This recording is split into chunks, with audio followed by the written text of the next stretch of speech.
एक बार एक बेरोजगार इंजीनियर और एक बेरोजगार डॉक्टर दोनों बेरोजगारी से काफ़ी परेशान थे।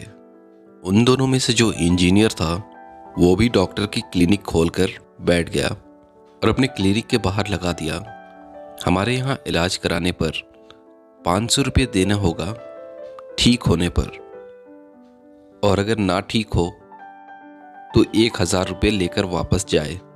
इत्तेफाक से पहले दिन ही वो बेरोजगार डॉक्टर वहाँ से गुजरने लगा। उसने सोचा अच्छा मौका है, ये भला इंजीनियर क्या इलाज करेगा हमारा, मैं तो वैसे भी डॉक्टर हूँ, ऐसा मज़ा चखाऊंगा कि उल्टा इसे ही 1000 रुपये देनी होगी। और वो डॉक्टर क्लिनिक के अंदर आ जाता है और उस इंजीनियर से जो डॉक्टर बना बैठा था उससे कहता है, मेरे ज़बान में प्रॉब्लम है, मैं कुछ अपने ज़बान से टेस्ट नहीं कर पा रहा हूँ। तब वो इंजीनियर जो डॉक्टर बना बैठा था वो नर्स को आवाज़ देता है और कहता है, 22 नंबर की बोतल से लिक्विड निकाल कर इसके ज़बान में 2-3 बूंद डाल दो। फिर नर्स क्या था, 22 नंबर की डिब्बी से वो लिक्विड निकाल कर पेशेंट के ज़बान में कुछ ड्रॉप्स डाल देती है। उतने में वो पेशेंट चीखने लगता है और कहने लगता है, क्या मजाक बना रखा है, ये तो पेट्रोल है। तब डॉक्टर जो एक्चुअल में इंजीनियर था वो हाथ आगे बढ़ाता है और कहता है, 500 रुपये फीस दे दो, तुम्हारी ज़बान की स्वाद वापस आ चुकी है।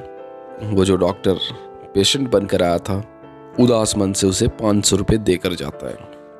कुछ दिनों तक वहाँ दिखाई नहीं पड़ता वो, लेकिन कुछ हफ्ते बीतने के बाद वो वापस वहीं आता है और कहता है, इस बार तो मैं पक्का 1000 रुपये लेकर जाऊंगा। इस बार फिर से वो नया बहाना लेकर आता है और कहता है, मैं सूंघ नहीं सकता, मेरी सूंघने की शक्ति चली गई है।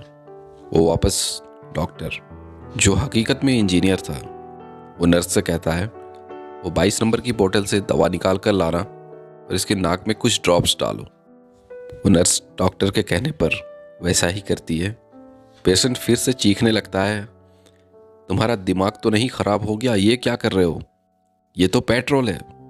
डॉक्टर पूछा, तुम्हें कैसे पता चला? बोला, मैं पेट्रोल की महक अच्छी तरह से पहचानता हूँ। फिर से वो डॉक्टर जो हकीकत में इंजीनियर था कहता है, तुम्हारी नाकों की शक्ति आ गई है वापस, 500 रुपये मुझे फीस दे दो। इस बार भी मजबूरन उसे 500 रुपये देना पड़ता है। कुछ हफ्ते वो डॉक्टर दिखाई नहीं पड़ता जो पेशेंट बनकर आया था, लेकिन फिर से वो महीने बाद आता है। इस पर वो कहता है, मैं आंखों से अपने देख नहीं पा रहा हूँ। डॉक्टर कहता है, भाई इसका इलाज तो मेरे पास है नहीं, तो एक काम करो, ये अपने 1000 रुपये रख लो। और ऐसा कहते हुए उसके हाथ में सिर्फ एक 500 रुपये का नोट डालता है। उतने में वो डॉक्टर जो पेशेंट बनकर आया था वो कहता है, ये क्या, ये तो 500 रुपये का नोट है, तुम तो 1000 बताए थे। तब वो डॉक्टर जो हकीकत में इंजीनियर था फिर से मुस्कुराता है और कहता है, ये तो तुम्हारे आंखों का इलाज था, तुम्हारी आंखें ठीक हो गई है, तुम अपना फीस दो मुझे। और इस बार भी वो 500 रुपये उससे ले लेता है और वो पेशेंट जो हकीकत में डॉक्टर था अपनी हार मानकर चला जाता है। दोस्तों, हम अपनी ज़िंदगी में स्कूल्स में कॉलेजेस में काफ़ी डिग्रियां तो ले लेते हैं, लेकिन कई बार हमारे अंदर स्मार्टनेस नहीं होती है, अपने लाइफ में कुछ करना चाहते हैं, सक्सेसफुल बनना चाहते हैं, तो हमारी एजुकेशन के साथ साथ हमें कई जगह पे चालाकी भी करनी पड़ती है। लोगों की चाल को समझना पड़ता है, वो आपके खिलाफ क्या कर रहे हैं। आप में से जो लोग जॉब करते हैं वो ऐसा बिल्कुल एक्सपीरियंस किए होंगे, लेकिन उनकी चालाकी को समझने के लिए आपको हमेशा सतर्क और स्मार्ट भी बने रहना ज़रूरी है, ताकि आप अपनी पोजीशन को मेंटेन कर सके ऑफिस में, अपनी कंपनी में, या जिस जगह भी आप जॉब करते हो।